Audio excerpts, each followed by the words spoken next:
বন্ধুরা, বাড়িতে মা তারার ছবির সামনে আপনারা যদি পুজো করতে চান নিত্যদিন, তাহলে কিভাবে পুজোটি করবেন সেই নিয়মগুলি আপনাদেরকে জানাবো। প্রথমে লাল চন্দন ও বেলপাতা ও ফুল দিয়ে হাতে সামান্য গঙ্গা জল নিয়ে প্রথমে আচমন করে নিতে হবে। তারপর নমবিষ্ণু নমবিষ্ণু নমবিষ্ণু এই 3 বার নমবিষ্ণু বলতে হবে এবং করজোড় করে বিষ্ণু স্মরণ করতে হবে ও বিষ্ণুকে স্মরণ করে এই মন্ত্রটি পাঠ করতে হবে।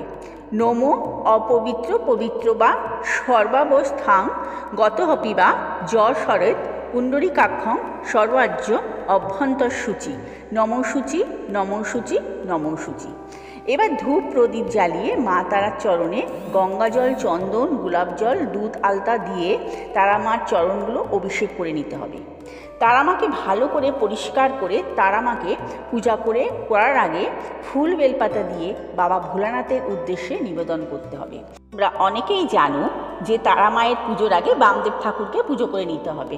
বামদেবায়ং নমঃ এই মন্ত্রটি 3 বার বলতে হবে।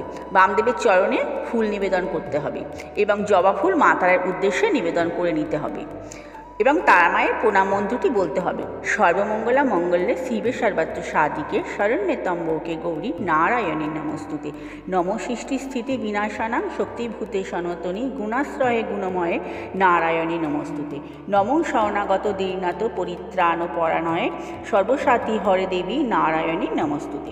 বাড়ির নিত্য পুজোয় ভোগের সেরকম কোনো নিয়ম নেই। মিষ্টি বাতাসা মিচিরি যার যেরকম ক্ষমতায় কুলাবে, যেরকম যার মনে ইচ্ছে হবে যে মাকে এইভাবে আমরা ভোগ দেব, সেরকমভাবেই ফল মূল যে কোনো কিছুই দিয়ে ভোগ হিসাবে দেওয়া যেতে পারে এবং ভোগ নিবেদন করা যেতে পারে।